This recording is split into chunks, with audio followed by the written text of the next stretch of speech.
नमस्ते बच्चों। आज हम व्याकरण की पुस्तक से पाठ 13 समास पढ़ते हैं। समास का अर्थ है जब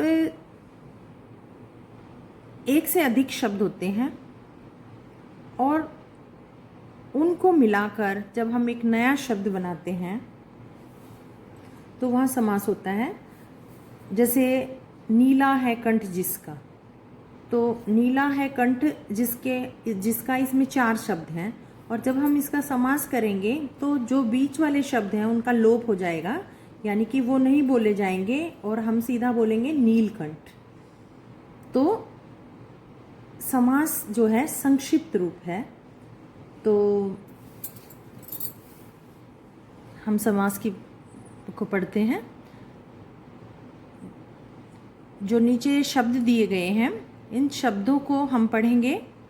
इन शब्द समूह को संक्षिप्त रूप में लिखने पर एक नया शब्द बनता है, उसे समास कहते हैं। जैसे विधि के अनुसार, यथाविधि। पीला है जिसका अंबर, पीतांबर। 4 मुखों का समूह, चतुर्मुख। इस प्रकार बने नए शब्दों को सामासिक पद और रचना की इस विधि को समास कहते हैं। यानी कि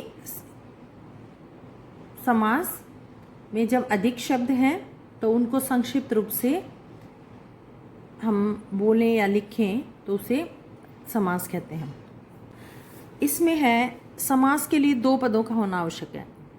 जो समास के लिए पद प्रयोग किए जाते हैं उसमें 2 पद होते हैं। एक होता है पूर्व पद और एक होता है उत्तर पद।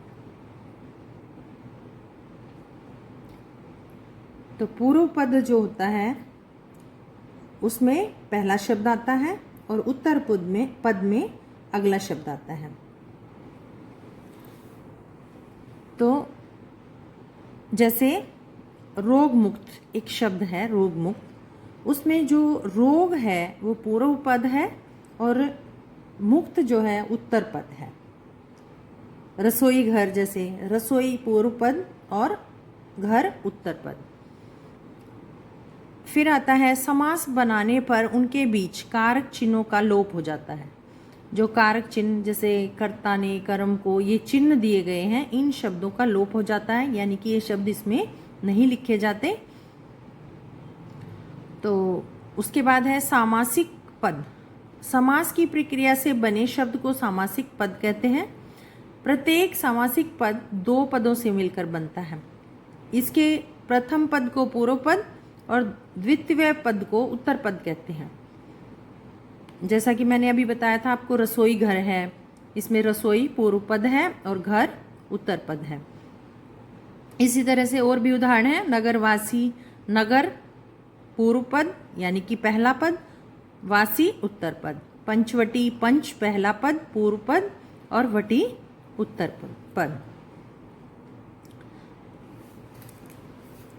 फिर आता है समास विग्रह। विग्रह किसे कहते हैं? जब हम एक पद को अलग अलग करके उसको लिखते हैं तो उसे समास विग्रह कहते हैं। जैसे हस्तलिखित, ये सामासिक पद है। इसमें विग्रह करेंगे तब हम हाथ द्वारा लिखित। काली मिर्च, काली है जो मिर्च। राजमहल, राजा का महल। तो ये समास विग्रह है। उसके बाद आते हैं समास के भेद। समास के 6 भेद हैं। अव्ययभाव समास, तत्पुरुष समास, द्वंद्व समास, बहुब्रीहि समास, कर्मधारय समास और द्विगु समास। अब इनको हम पढ़ते हैं। अव्ययभाव समास में क्या है? जिस समास में पूर्व पद प्रधान और अव्यय हो और सामासिक पद भी अव्यय बन जाए उसे अव्ययभाव समास कहते हैं। पूर्व पद पहला पद और अव्यय शब्द हम पढ़ चुके हैं। अव्यय शब्द जो कि किसी भी अवस्था में अपने उनका कोई अर्थ परिवर्तन नहीं होता।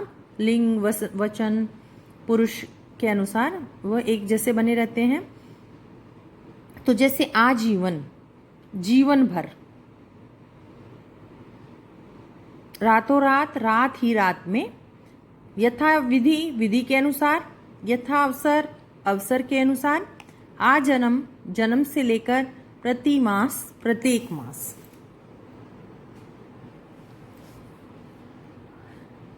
ये जो पद हैं इनमें आ, यथा, रातों, प्रति, ये शब्द अव्यय, पूर्व पदों से सामासिक पद भी अव्यय बन जाता है इनमें। तो ये अव्यय भाव समास होने पर सामासिक पद का रूप कभी नहीं बदलता। फिर है तत्पुरुष समास। जिस समास में उत्तर पद प्रधान होता है उसे तत्पुरुष समास कहते हैं। इस समास में दोनों पदों के बीच कारक चिन्हों का लोप हो जाता है। जैसे राजमहल है, राजा का महल। नगरवास, नगर में वास। हस्तलिखित, हाथ से लिखित। गृह प्रवेश, गृह में प्रवेश। जलधारा, जल की धारा। राह, खर्च, राह के लिए खर्च। तो इन पदों में महल, प्रवेश, वास, धारा, लिखित, खर्च आदि उत्तर पद प्रधान है, इसलिए इन्हें तत्पुरुष समास कहते हैं।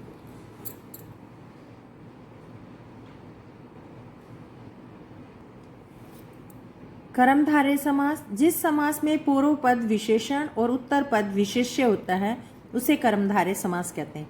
अब विशेषण का चैप्टर भी हम पहले पढ़ चुके हैं, तो अगर आपको विशेष्य क्लियर है तो आपको ये बात भी अच्छी तरह से समझ आ जाएगी। जैसे महाराजा, महान है जो राजा। परमानंद, परम है जो आनंद। पीताम्बर, पीला है जो अंबर। नरसिंह, नरों में सिंह के समान। नर का अर्थ है मनुष्य। काली मिर्च, काली है जो मिर्च। नील गाय, नीली है जो गाय। इन पदों में महा, नर, परम, काली, पीत और नील पूर्व पद विशेषण तथा राजा, सिंह, आनंद, मिर्च, अंबर और गाय उत्तर पद हैं। ये विशेष्य है, इसलिए इन्हें कर्मधारय समास कहते हैं। फिर है द्विगु समास। जिस समास में पूर्व पद संख्यावाचक, विशेषण और उत्तर पद विशेष्य हो उसे द्विगु समास कहते हैं। जैसे नवग्रह, 9 ग्रहों का समूह। त्रिफला, तीन फलों का समूह। चौराहा, 4 राहों का समूह। पंचवटी, 5 वटों का समाहार। दोपहर, 2 पहरों का समूह। तिरंगा, 3 रंग का समूह। और इसमें संख्या का भी प्रयोग होता है।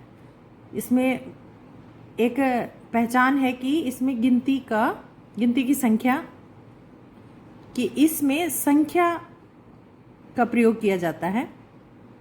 जैसे नव, पंच, 2, त्रि, चौ, ती पूर्व पद संख्यावाचक विशेषण और ग्रह, वटों, फल, पहर, राह और रंग उत्तर पद ये विशेष्य हैं। इन्हें द्विगु समास कहते हैं। फिर है द्वंद्व समास। जिस समास में दोनों पद प्रधान हो तथा विग्रह करने पर एवं और आदि शब्दों का प्रयोग हो उसे द्वंद्व समास कहते हैं। जैसे दिन, रात, दिन और रात। गंगा यमुना, गंगा एवं यमुना। लाभ हानि, लाभ और हानि। सुख दुख, सुख और दुख।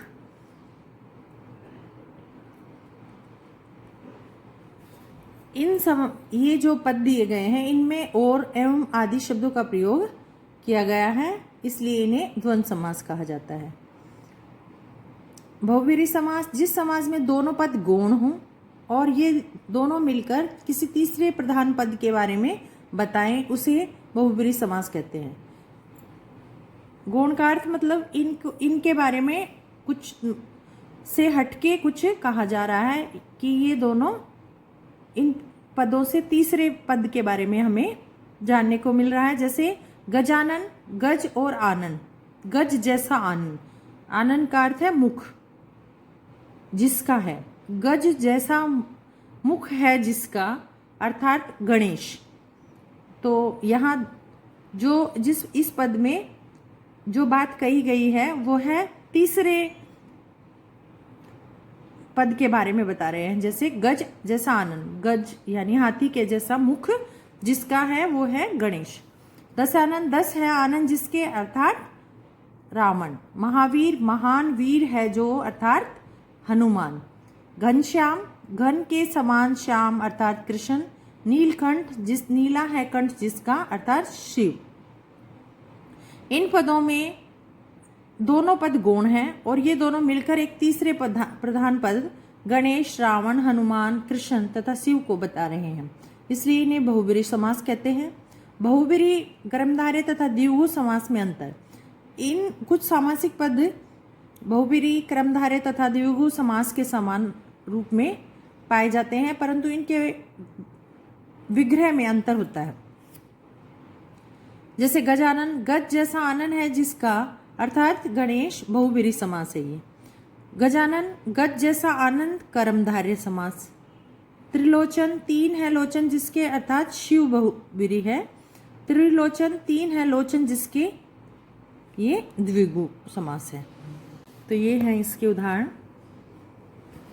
अब हम इस पाठ को एक बार दोहराते हैं शुरू से।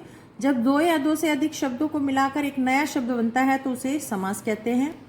सामासिक पद 2 पदों से मिलकर बनता है। इसके पहला पद, प्रथम पद जो है उसको पूर्व पद और द्वितीय पद को उत्तर पद कहा जाता है। सामासिक पदों को अलग अलग करने के लिए क्रिया को समास विग्रह कहते हैं। जब अलग अलग करके लिखा जाता है तो उसको विग्रह कहते हैं। समास के 6 भेद हैं: अव्ययभाव समास, तत्पुरुष समास, द्वंद्व समास, बहुब्रीहि समास, कर्मधारय समास और द्विगु समास। उसके बाद आता है इसका अभ्यास। इसमें है समास किसे कहते हैं। तो हम समास की परिभाषा लिखेंगे।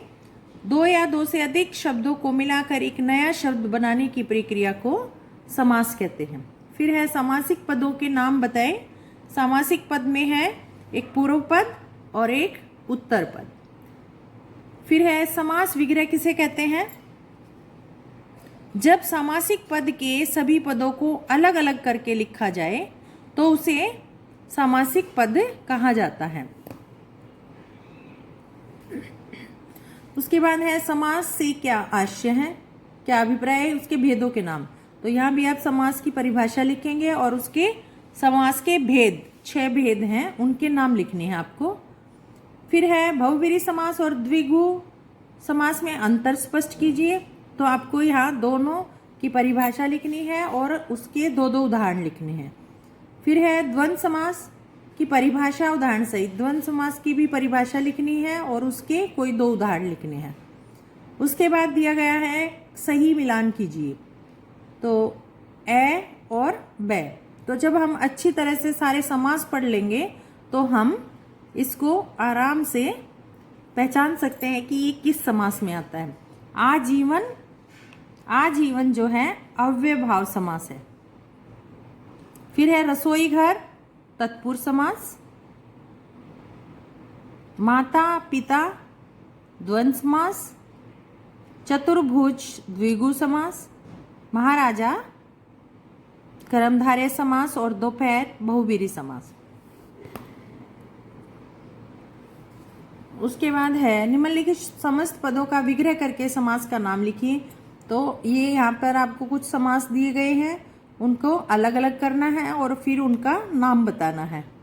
तो जब आप पाठ पढ़ेंगे तो उसमें अनेक उदाहरण हैं, उन्हीं उदाहरणों में से ये उदाहरण दिए गए हैं, तो ये आपको एक्सरसाइज में भरने हैं और याद भी करने हैं। 10 आनंद, 10 है आनंद जिसके बहुब्रीहि समास है ये। त्रिलोचन, 3 है लोचन जिसके, ये भी बहुब्रीहि समास है। यथा विधि, शक्ति के अनुसार, अव्ययभाव समास।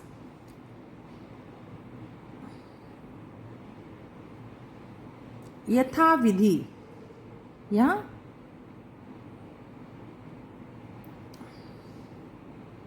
यथा विधि, विधि के अनुसार, अव्ययभाव समास है।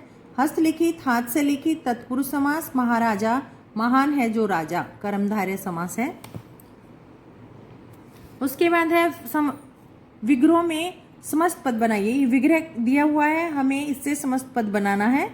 परम है जो आनंद, परमानंद। गंगा एवं यमुना, गंगा यमुना। नगर में वास, नगरवास। अवसर के अनुसार, यथा अवसर। 9 ग्रहों का समूह, नवग्रह।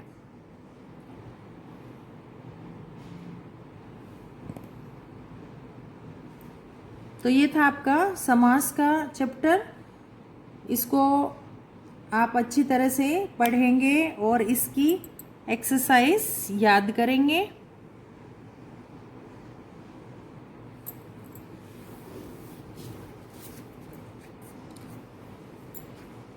इसमें समास की परिभाषा सबसे पहले, उसके बाद सामासिक पद क्या है, फिर समास का विग्रह क्या है, फिर समास के भेद हैं, 6 भेद हैं, फिर उनके नाम बताने हैं आपको, फिर उन सब की परिभाषा आपको पता होना चाहिए और उनके 2-2 उदाहरण सबके आपको अच्छी तरह से याद करने हैं। तो ये जो भी एक्सरसाइज है सारी आपको साथ साथ याद करनी है।